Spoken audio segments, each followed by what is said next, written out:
Hello बच्चों, all exam preparation channel में बहुत बहुत स्वागत है। तो बच्चों, आज मैं फिर से एक नया वीडियो लेकर आई हूँ और यह वीडियो जो है बार वर्क असिस्टेंट एग्जाम और यूडीसी के लिए बहुत ही उपयोगी है।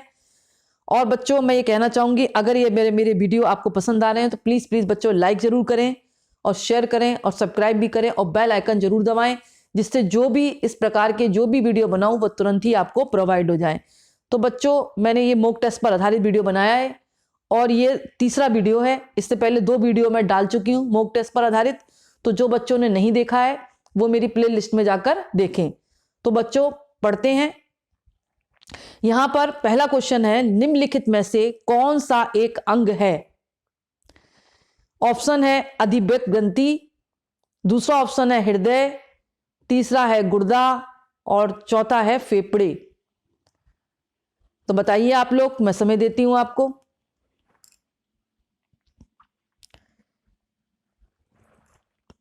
ठीक है बच्चों, इसका आंसर मैं बताती हूं। इसका आंसर है अधिवृक्क ग्रंथि, अधिवृक्क ग्रंथि। नेक्स्ट है बच्चों, निम्नलिखित में से कौन सी गैस रक्त की ऑक्सीजन ले जाने की क्षमता को कम करती है? निम्नलिखित में से कौन सी गैस रक्त की ऑक्सीजन ले जाने की क्षमता को कम करती है? पहला ऑप्शन है नाइट्रस ऑक्साइड, दूसरा ऑप्शन है CO2, तीसरा है नाइट्रिक ऑक्साइड, चौथा है CO। तो बताइए आप लोग, मैं समय दे रही हूं आपको।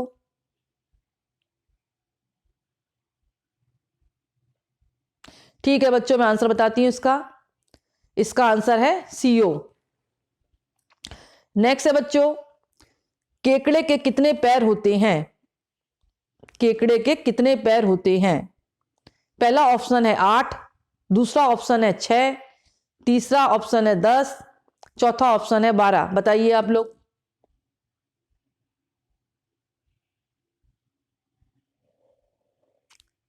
ठीक है बच्चों, मैं बताती हूं इसका आंसर। इसका आंसर है 8। केकड़े के मतलब 8 पैर होते हैं। नेक्स्ट है बच्चों, मुगल कोर्ट में निम्नलिखित विद्वानों में से किसने आरोप लगाया कि अकबर इस्लाम का दुश्मन था? क्वेश्चन को फिर से समझेंगे। मुगल कोर्ट में निम्नलिखित विद्वानों में से किसने आरोप लगाया कि अकबर इस्लाम का दुश्मन था? जिसमें पहला ऑप्शन है बडोनी, दूसरा ऑप्शन है निम्मतुल्ला और तीसरा ऑप्शन है अब्बास खान सरवानी और चौथा ऑप्शन है निजामुद्दीन अहमद। तो पहला था बडोनी, दूसरा निम्मतुल्ला और तीसरा था अब्बास खान सरवानी और तीसरा है निजामुद्दीन अहमद। करिए आप लोग। ठीक है बच्चों, इसका आंसर बताती हूं मैं। इसका आंसर है बडोनी, यानी पहला वाला। नेक्स्ट है बच्चों, सम्राट जेम्स का राजदूत जो 1615 में जहांगीर के दरबार में पहुंचा था, वह कौन था? क्वेश्चन को फिर से समझेंगे। सम्राट जेम्स का राजदूत जो 1615 में जहांगीर के दरबार में पहुंचा था, वो कौन था? पहला दिया सर जेम्स, दूसरा ऑप्शन है सर थॉमस रो, तीसरा ऑप्शन है सर थॉमस हार्वर्ड और चौथा ऑप्शन है सर जॉन डिग्वी। करिए आप लोग।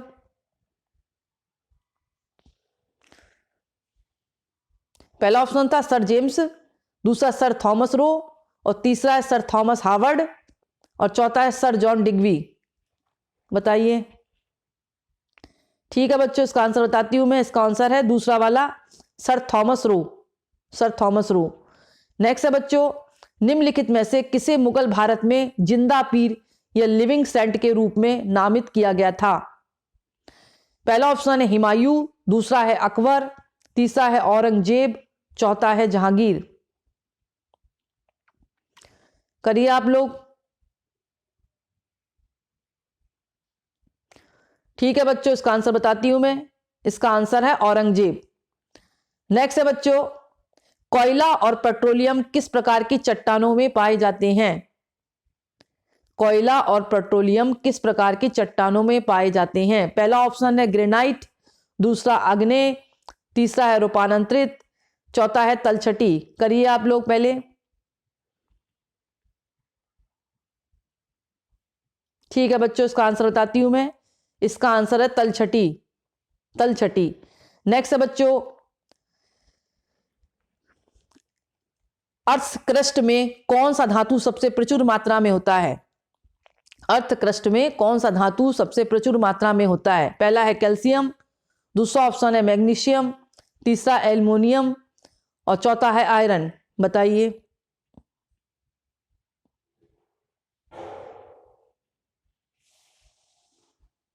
इसका आंसर है बच्चों एल्युमिनियम। नेक्स्ट है बच्चों, निम्नलिखित में से कौन चंगेज खान का समकालीन नेता था? निम्नलिखित में से कौन चंगेज खान का समकालीन नेता था? पहला चंगेज खान, दूसरा मिर्जा मोहम्मद हैदर, तीसरा जलालुद्दीन सुरखपोश बुखारी और चौथा ऑप्शन है इल्तुतमिश।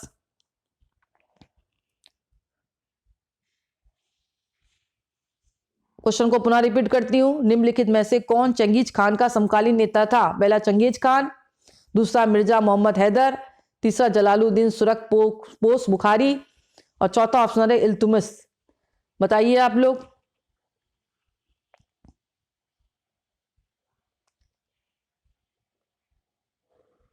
इसका आंसर है बच्चों इल्तुतमिश। चौथा ऑप्शन होगा इल्तुतमिश वाला। नेक्स्ट है बच्चों, इब्न बतूता निम्नलिखित में से किस देश का एक यात्री था? इब्न बतूता निम्नलिखित में से किस देश का एक यात्री था? पहला ऑप्शन है अल्जीरिया, दूसरा है मोरक्को, तीसरा है ट्यूनीसिया और चौथा ऑप्शन है लीबिया। अल्जीरिया, दूसरा मोरक्को, तीसरा ट्यूनीसिया, चौथा है लीबिया। बताइए। ठीक है बच्चों, इसका आंसर बताती हूं मैं। इसका आंसर है मोरक्को। मोरक्को ऑप्शन यानी दूसरा नंबर का आंसर आएगा इसका। नेक्स्ट है बच्चों, मिहिर भोज किसका शासक था? पहला राजपूत, दूसरा ऑप्शन चोला, तीसरा ऑप्शन प्रतिहार, चौथा ऑप्शन चालुक्य। करिए आप लोग। ठीक है बच्चों, मैं बताती हूं इसका आंसर। इसका आंसर है प्रतिहार। नेक्स्ट है बच्चों, माउंट आबू के पास मोहम्मद गौरी को किसने हराया था? क्वेश्चन को पुनः रिपीट करती हूं। माउंट आबू के पास मोहम्मद गौरी को किसने हराया था? पहला भीमदेव सोलंकी द्वितीय, दूसरा ऑप्शन है विजयादेव, तीसरा ऑप्शन है भीमदेव सोलंकी प्रथम, चौथा ऑप्शन है इनमें से कोई नहीं।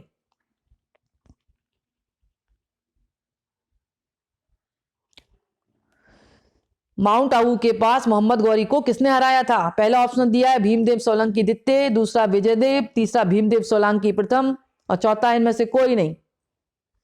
ठीक है बच्चों, बताती हूं मैं। इसका आंसर है पहला वाला भीमदेव सोलंकी द्वितीय। नेक्स्ट है बच्चों, झेलम का प्राचीन नाम है? वितास्ता, दूसरा सिंधु, तीसरा पुरुषनी, चौथा विवासा। झेलम का प्राचीन नाम क्या था? वितास्ता पहला ऑप्शन है, दूसरा सिंधु, तीसरा पुरुषनी, चौथा विवासा। ठीक है बच्चों, इसका आंसर बताती हूं मैं। इसका आंसर पहला वाला है वितास्ता। यहां पर बच्चों मैं कहना चाहूंगी और रिवर्स के नाम भी अपन याद कर लेते हैं, क्योंकि इस प्रकार का क्वेश्चन दूसरे रिवर्स के नाम पर भी आधारित हो सकता है।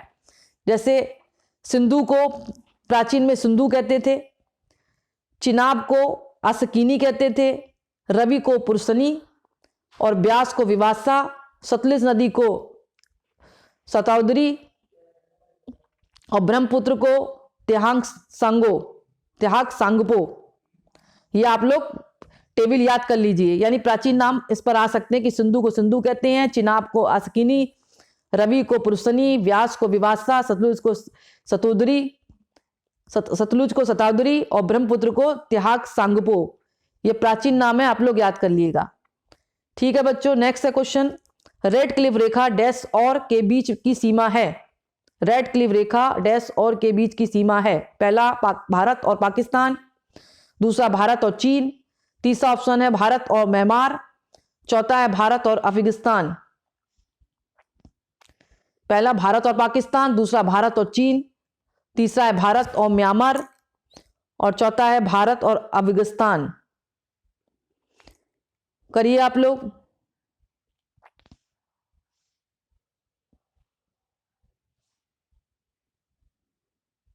इसका आंसर है पहला वाला भारत और पाकिस्तान। नेक्स्ट है बच्चों, गीत गोविंद के लेखक कौन थे? पहला ऑप्शन है कबीर, दूसरा कालिदास, तीसरा रविदास, चौथा जयदेव। इसका आंसर है जयदेव ने गीत गोविंद लिखा था। तो बच्चों आज का वीडियो मैं यहीं समाप्त करती हूं और आपने जितने भी क्वेश्चन किए हैं वो कमेंट में डालकर ईमानदारी से बताइए, ताकि मुझे भी लगे कि बच्चे अच्छी तैयारी कर रहे हैं, क्योंकि एग्जाम बहुत नजदीक है, 21 फरवरी को है।